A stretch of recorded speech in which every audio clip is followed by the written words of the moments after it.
Well, let's take you to Rustenburg on the ground now. The nearby communities raising concerns about the lack of care by Impala Platinum Mine.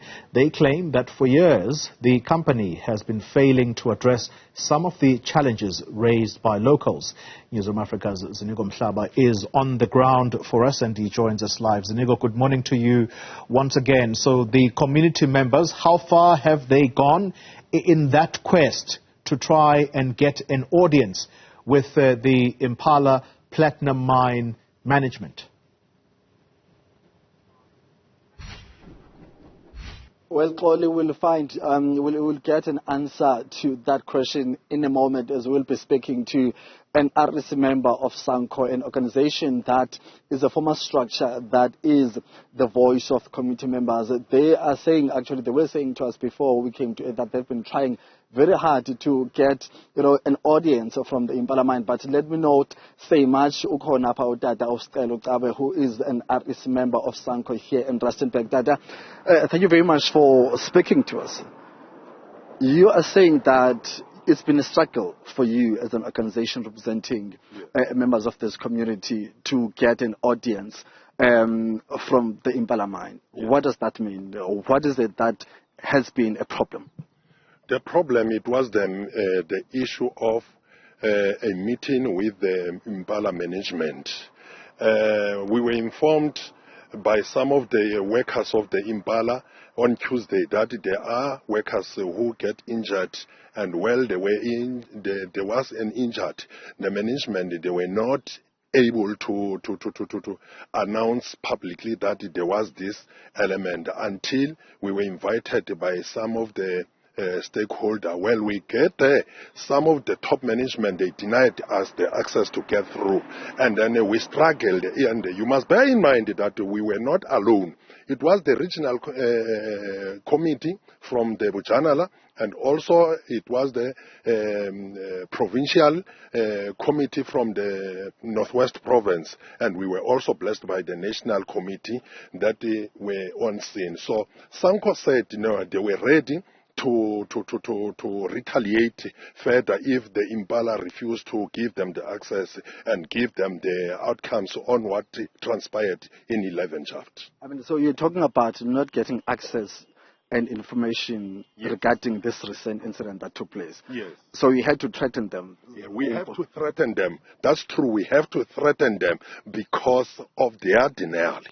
So now, how far did that threat go? Did it work? Did you finally get, to meet management? And what came out of that meeting? We did get the management, Mr. Mani,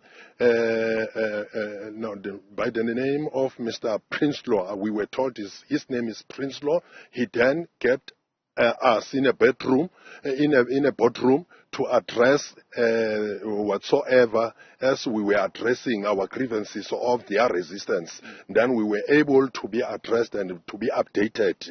They then said, 11 mine workers were injured, and unfortunately, they lost their way, their lives.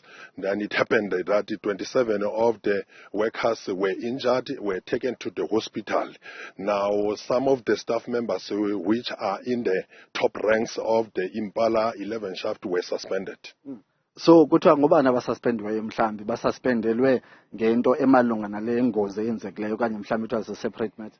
We are not informed in details. We were just informed in a headingly. We were not given the deeper details in terms of the suspension. Who are those people? We are still having our own investigation as the civic organization with regard to this, because we have learned that the Impala somehow is running away from the truth that we have to get. And you must bear again, the families of those who passed away are grieving and looking for further assistance as for them to get relieved.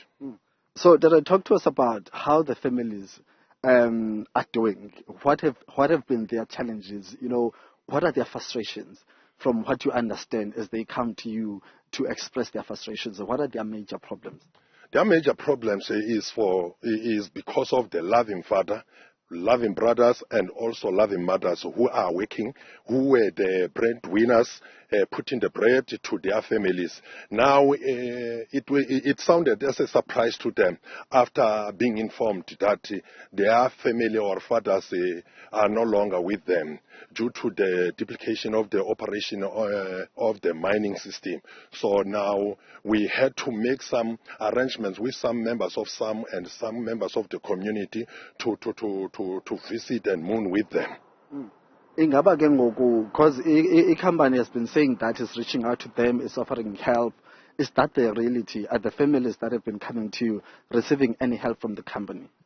According to our assessment as the civic movement, which is SANCO, we assessed the whole process. It seems the mining management of Impala are also frustrated by the results of this kind of incident that occurred in Impala Platinum Mine. Hence, on the other side, there is no much visit to the families of those who passed away.